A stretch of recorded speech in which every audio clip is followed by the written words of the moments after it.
ओडिशा इतिहास रे एक स्मरणीय दिन राज्यसभा निर्वाचन रे बीजेपी एवं बीजेपी समर्थित प्रार्थींकर एही प्रचंड विजय केवल दलीय सफलता नुहे बरं यह विश्वर सबुठारु शक्तिशाली एवं प्रभावशाली जननेता आमर यशस्वी प्रधानमंत्री श्री नरेंद्र मोदी जी सुदृढ़ नेतृत्व और दूरदर्शी मार्गनर ये हूँ प्रतिफलन एवं आज आमको समृद्ध ओडिशा तथा विकसित भारत ए गठन आड़ को आग को नापी निश्चित भाव में आज राज्यसभा निर्वाचन ओडिशा को समृद्ध करने जो आमर तीन जन विजय प्राप्त होती यह निश्चित भाव में ताकू प्रतिबद्धता हिसाब से प्रमाण करुच्ची। आज राज्यसभा निर्वाचन ही यह स्पष्ट भाव में जनाऊँ आमर ये निर्वाचित नवनिर्वाचित सांसद श्री मनमोहन सामल महाशय श्री सुजीत कुमार एवं श्री दिलीप राय राज्यसभा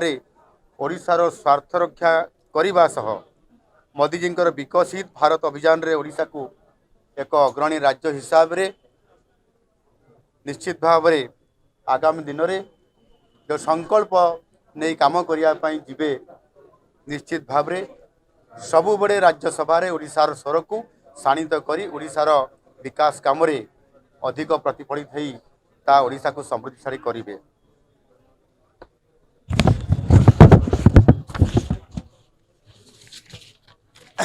मु आउ गोटे कथा कहवाई चाहे आज किछि समय पूर्वर विरोधी दल नेता श्रीयुक्त नवीन पट्टनायक द्वारा दि जाइथिबा मंतव्य जो से अंतरात्मार डाकरा शुणी भोट देइतवा विधायक माननकु अपराधिक पृष्ठभूमि बोली आख्या देइछंती ताहा केवल दुर्भाग्यजनक नुहे बरं गणतंत्र मर्यादा प्रति एक आक्षेप। दीर्घकालीन मुख्यमंत्री भावे कार्य करिथिबा व्यक्ति ठारू एभली अपरिपक्व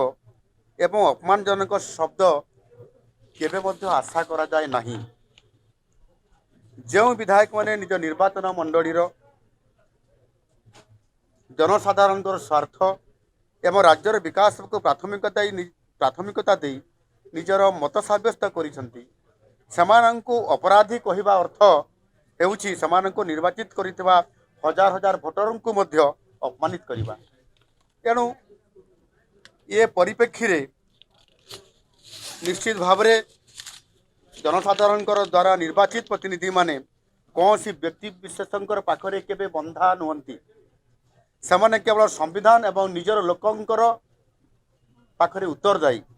से दृष्टिकोण एभली भाव में आंचलिक दल मध्य आंतरिक गणतंत्र अभाव परिलक्षित जितेबले हुए नेतृत्व केवल किसी निर्दिष्ट गोष्ठीर हाथ बारिशी हो जाए से स्वाभिमानी जन प्रतिनिधि मान षड़यंत्र करवा ये गोटे स्वाभाविक कथा। एणु नवीन बाबू भूली जाउछंती जो जो मानकु से आज अपराधी बोली कहउछंती सेमाने किछि दिन पूर्वरु जेतेबेले तांको दलर सेमाने संपत्ति थिले सेमानंकर पई से निजे मध्य जेतेबेले सेमाने प्रार्थी हेइतिले सेमानंको प्रचार रे सेमानकु जितेबा पई प्रचार करिया पई मध्य से निजे दायित्व निर्वाह करथिले आ सेतेबेले सेमानंकर परिवार रो पृष्ठभूमि तांकु स्वच्छ देखा जाउथिला कि यार निश्चित भाव में आज जेतेबेले हारी जाउछंती आज जेतेबेले निजर समर्थन हरौछंती सेतेबेले एभली 24 वर्ष धरी राज्यर मुखिया हिसाब नेतृत्व नैथिबा एवं आजिर दिन में हारी जिबा परिप्रेक्षी रे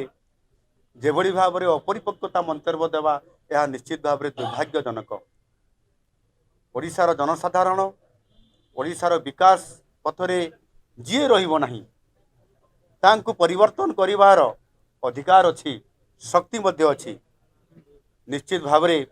भारतीय जनता पार्टी आज नुआ सरकार गठन कला परे लोकंकर सरकार हिसाब रे आम सरकार हिसाब रे जेभली भाव में ओडिशार समृद्धि कामना करुछंती ओडिशार विकास को आगु को नवापाई संकल्पबद्ध हो संकल्प नहीं काम करुछंती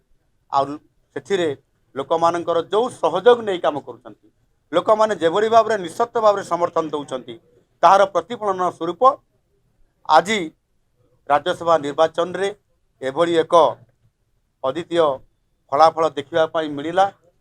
आउ यही फलाफल ही निश्चित भाव में ओडिशा को शक्तिशाली करिवो समृद्ध करिवो विकसित करिवो एवं आगामी दिन में माननीय यशस्वी प्रधानमंत्री नरेंद्र मोदी जी जो संकल्प 2027 विकसित भारत गठन करने ताकू सफल करिवो।